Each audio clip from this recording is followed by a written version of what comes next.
छे अरे वो महुलिया के झूमे डालिया जी अमवा महुलिया के झूमे डालिया जी अमवा महुलिया के झूमे डालिया जी अमवा महुलिया के झूमे डालिया तानी ताकी ना ये राजा जी हमार बोरिया तानी ताकी ना पलमुआ हमार बोरिया तानी ताकी ना पलमुआ हमार बोरिया तानी ताकी ना पलमुआ हमार बोरिया ए जी अमवा महुलिया के झूमे डालिया जी अमवा महुलिया के झूमे डालिया तानी ताकी ना ये राजा जी हमार बोरिया तानी ताकी ना पलमुआ हमार बोरिया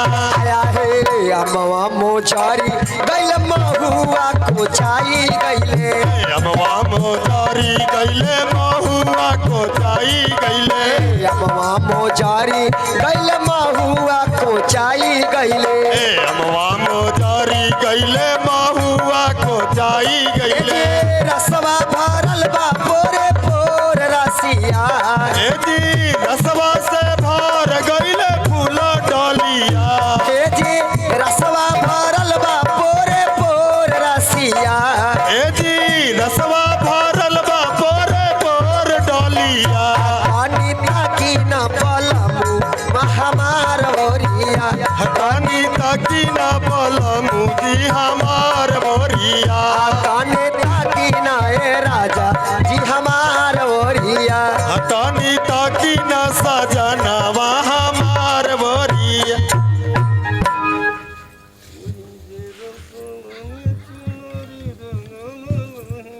रजनी के फेरावा में कमनु बरला हो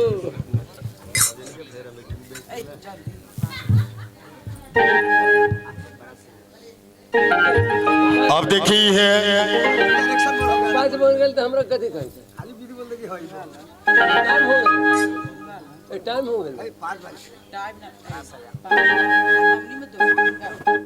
ऐसन बात ना बे बाबू आराम से रह लो। अब देखी है जब सखी लोग आम महुआ के निक के आइल बा तो आंगन में पोखरा खुनाता पार्वती जी के स्नान करावल जाता।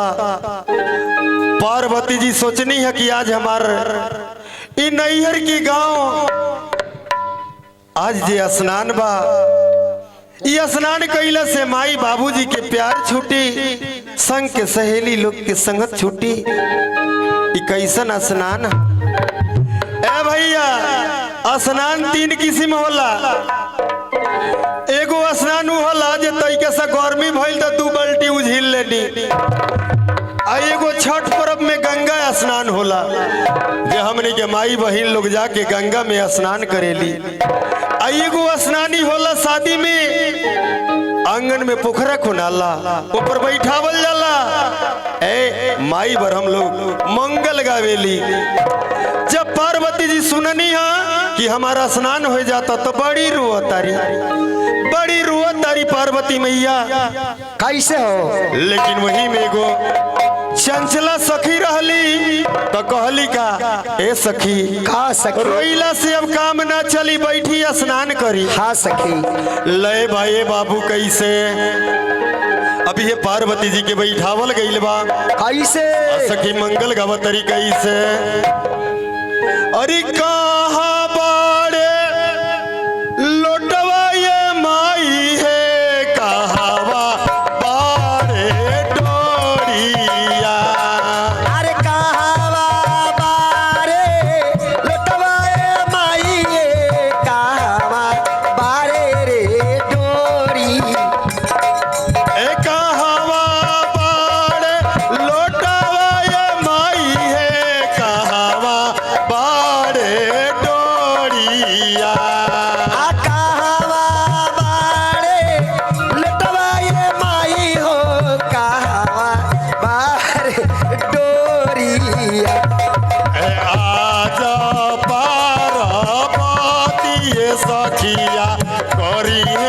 आसाना नावा। अरे कहाँ बानी पार हो बती करे है आसाना नावा। ए आजा पार्वती सखिया करी है आसाना नावा। अरे आज पार्वती रे सखिया करे है आसाना नावा। यही पीछे एगो बूढ़ियो चाची अली का हो आ कहतारी कि ए बॉबी ऐसे अरे सब गीतवा तो हनिए गईबू आ हम बूढ़ हो गेनी तो दूर गेनी ना हो। अरे तनी हमरो के गावे दा। बोली बोली अभी हो बूढ़ियो चाची यही मंगल के कैसे गावत कैसे कहतारी। अमई बड़े बड़े बुंदावा पर तू है रे मैयो। अरे भाई बड़े बड़े बुंदावा पर तू है गे माई। मई बड़े बड़े बुंदावा पर तू है रे मैयो। अरे भाई बड़े बड़े बुंदावा पर तू है रे माई। मई के करतियावा भीजा तू है रे मैयो। अरे भाई के करतिया अभी जा तू है रे माई। मई के करतियावा भीजा तू है रे मैयो। अरे के करतिया अभी जा तू है रे माई। मई बड़े बड़े बुंदावा पर तू है रे मैयो। बड़े बड़े बुंदावा पर तू है रे माई। मई मैना रन के थियावा भीजा तू है रे मैयो। भाई मैना रन के थिया अभी जा तू है रे माई। हिमांचल रज के थियावा भीजा तू है रे मैयो। अरे हिमांचल राज के थिया अभी जा तू है रे माई। मई बड़े बड़े बुंदावा पर तू है रे माई। भाई बड़े बड़े बुंदावा पर तू है रे माई। मई बड़े बड़े बुंदावा पर तू है रे माई। अरे भाई बड़े बड़े बुंदावा पर तू है रे माई। आई ऐसे ऐसे पार्वती जी के यहाँ स्नान भइल। अब यहाँ की कथा यहाँ रहता। आई अब कैलाश पर्वत पर ब्रह्मा के रानी विष्णु के रानी सबे देवरानी लोग आइल बा। आई है भगवान शंकर जी के स्नान हो जाता। सखी मंगल गावतारी आरे नीचे नीचे अरे पोखरी के बाबा ऊंचे बारे रे घाटिया।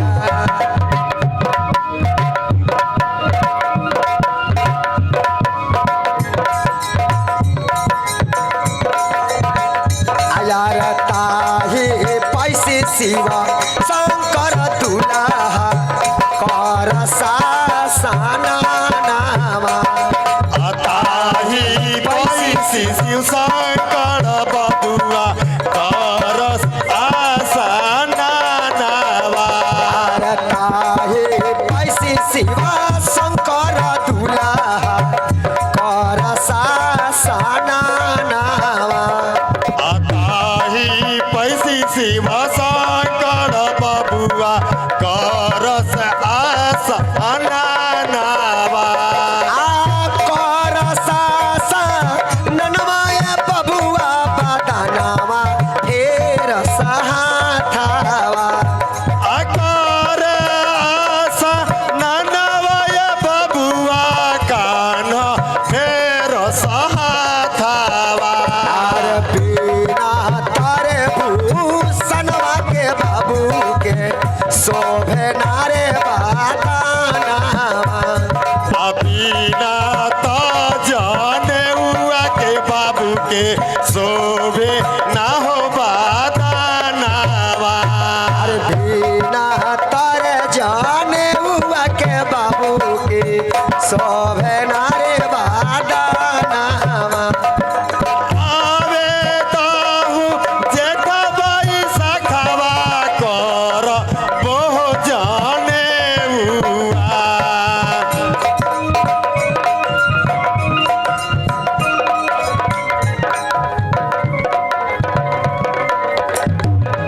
आया वे ताहू चैता बाई सखवा कर बो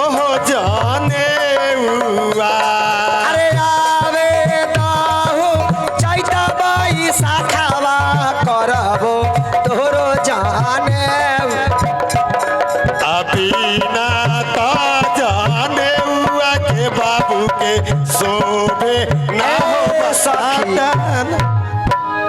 सहेली कह तरीके से सखी कि सोनाला पूरावा से हेलो हेलो अरवैले सोनरिया रे भैया किले आइले सोनावा बे साही है अही सोनाला पुरावा से अइले सोनरिया भैया ले अइले सोनावा बे साही है आहे सही सोनावा पहिरे ले दुल्हा शिव शंकर दुल्हा पहिरे चाले ले ससुरार हो आहे सही सोनवा पहिरले दुल्हा शिव शंकर दुल्हा पहिरी चले ले ससुरार है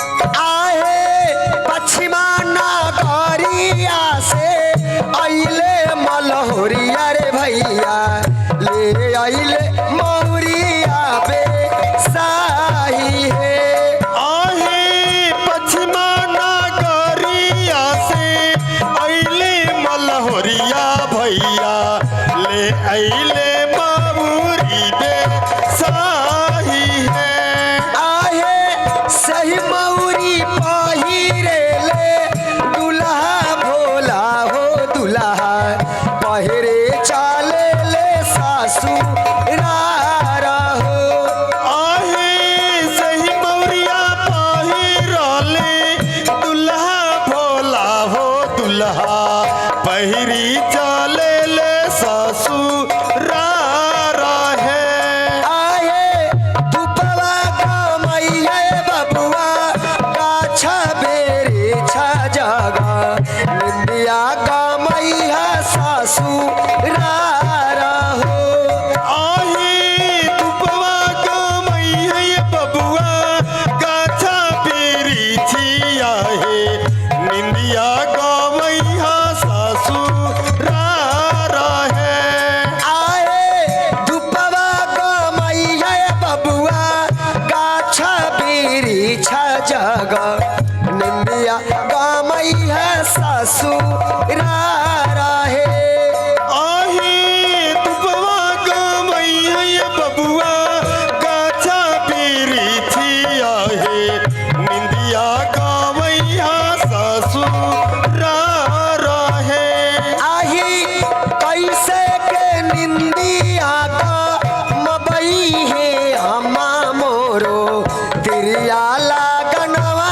तामा तूला है आहे कैसे के दुपवा कमैया है आमा मेरो तिरिया जो हाथा हुई है बाटा है या ये कैसे के निंदिया का मबई है अम्मा मोरो तिरिया लागनवा तामा तूला है आहे पटिया जो हाथा हुई है छतिया फटाता हुई है कब यही है साजना मारा है आहे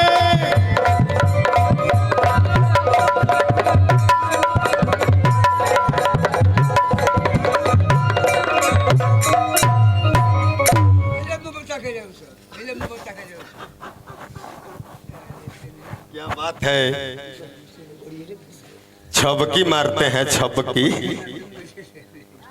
आई अभी है भगवान भोलेनाथ के सखी लोग स्नान करे ले बा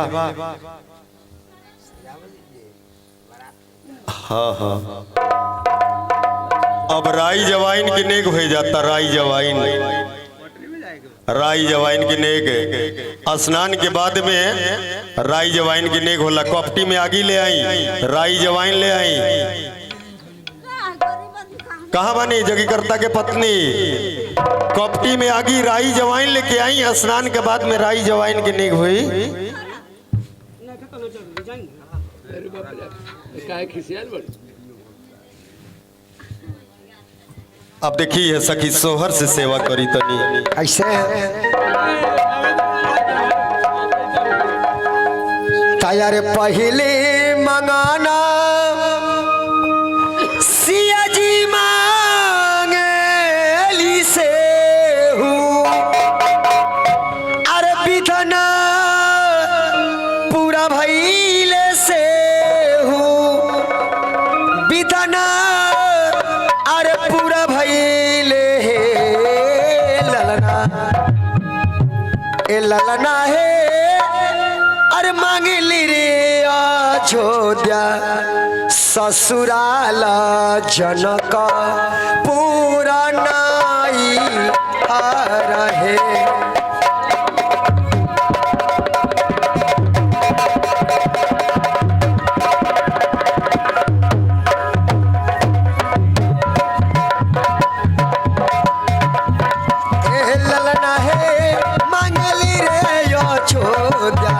ससुराल जनक पूरा नाई हरहे। ललना हे मांगली अयोध्या कैसरा जनक पूरा नाई हरहे। पहले मंगना सिया जी मांगली से हूँ, विधना पूरा भइले से हो, विधना पूरा भइले ललना है मांगली रे अयोध्या ससुराल जनक पूरा नाई हरहे। ललना हे मांगली अयोध्या ऐसरा ससुर जनक पूरा। अरे दूसरे मांगना सिया जी मांगली से हो, विधना पूरा भइले से हो, विधना पूरा भइले दूसरे मांगा सिया जी मांगली से हो, विधना पूरा भइले से हो, विधना पूरा भइले। ए ललना है मांगली रे कौशल्या ऐसन सासु ससुरा राजा दशरथ हे। ललना हे मांगली ना कोशिला ऐसा ससुरा राजा दशरथ हे। ए ललना मांगली रे कौशल्या ऐसन सासु ससुरा राजा दशरथ हे। ललना हे मांगली कोशिला ऐसा ससुरा राजा दशरथ हे। अरे तीसरे मंगाना सिया जी मांगली से हो, विधना पूरा भइले से हो, विधना पूरा भइले।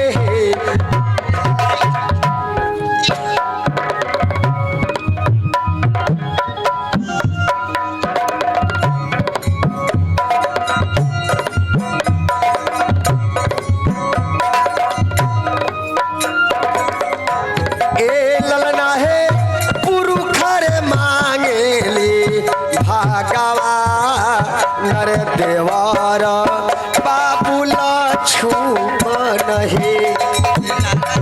हे मांगली ना पुरुष भगवान दिवारा बाबूला चुमान हे।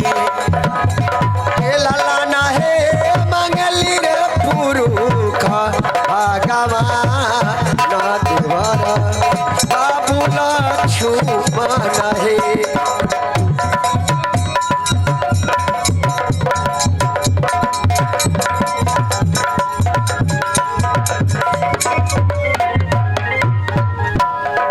चौथे मंगाना सियाजी मांगेली से हो विधन पूरा भइले से हो विधन पूरा भइले चौथे गाना सियदी मांगेली से हो विदिन पूरा भइल से हो विदिन पूरा भइल ए ललना है बालक कर मांगेली लवकू सा सेवा खा हनुमान रहे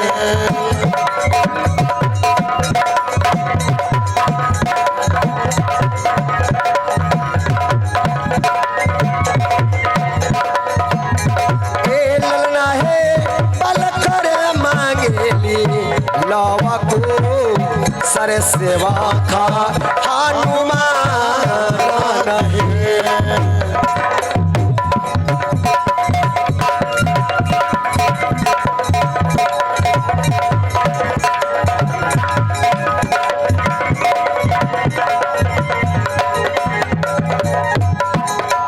अरे तुलसी दासा स्वर्ग में गाई के सुनावेल गाई के सुनावेल हो तुलसी दासा सारिया वेल गाई के सुना वेल गाई के सुना वेल हे ललना है जुग जुगे बढ़ो ए हवा कतनी रमल फलवा खाए बहे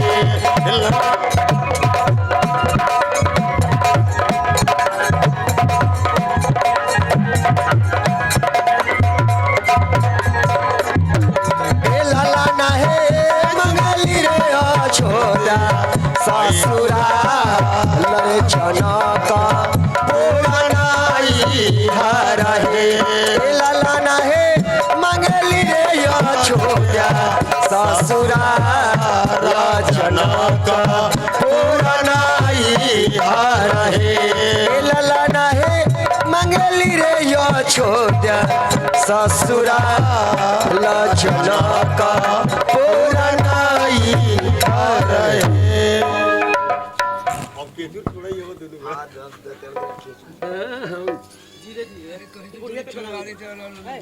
हम छोड़ा दे तू नहीं छोड़ा दे तो हम कहाँ छोड़े वाला पहले बात सुना हमरा बेरी तो बारे के भाव में जनवा तो ई लेके चल लो तो अब बिना वो के ई कहां से अकेले भेजा अब में तू दहाई बा हम कहां दहाई बंद कीजिए अभी रुकिए ना सर बंद कीजिए ना राई जवाइन भेजी राई जवाइन कपटी में आगे राजवाइन आ गईल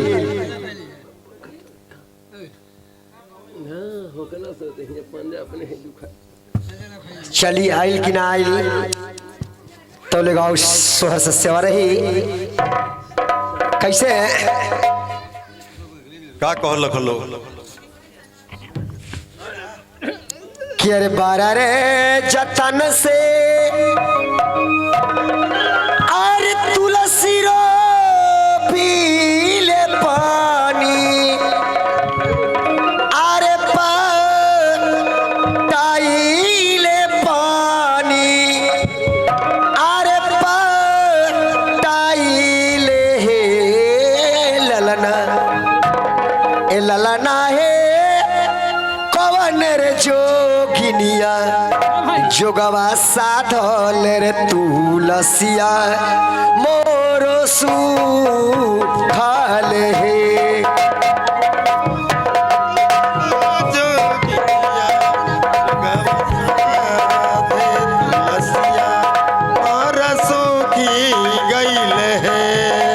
ललना है कवन रे जोगिनिया जोगवा साधल रे तुलसिया मोरो सुखाल हे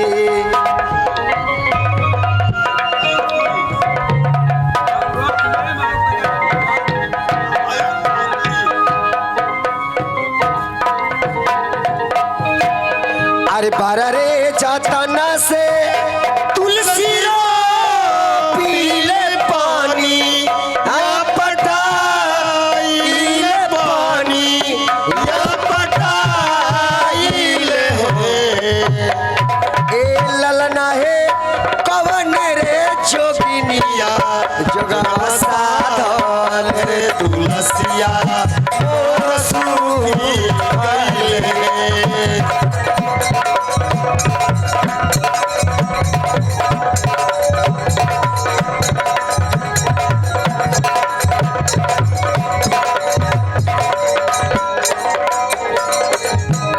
तके ही जे घरा मेरे डाइनिया पार के ही एरे जोगिनिया पारे हो ए ललना हो के करहो नजरी आखरा तुलसिया मोरो सू खाले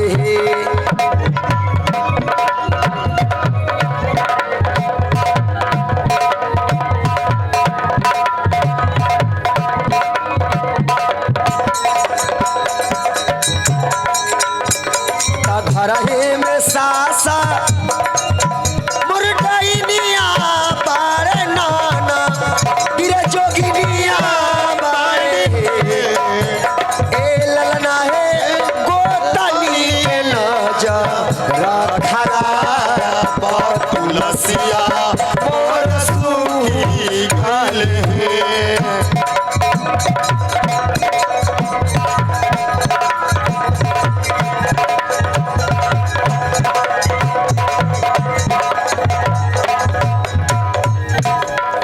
समर मारी हरी जाई हेरे नाना दिया पर घर जाई है न है समर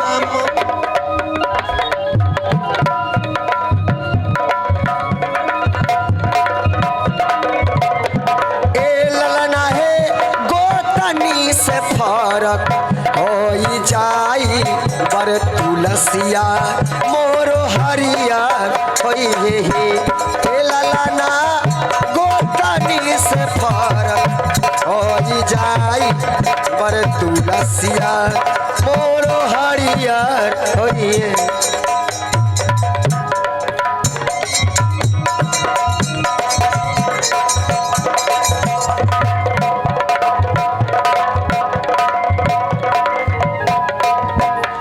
अरे तुलसी दास सोहरगा वेले गाई के सुना वेले हो ए ललना है जुगे जुगे बढ़ो ए हवा तो फलवा खा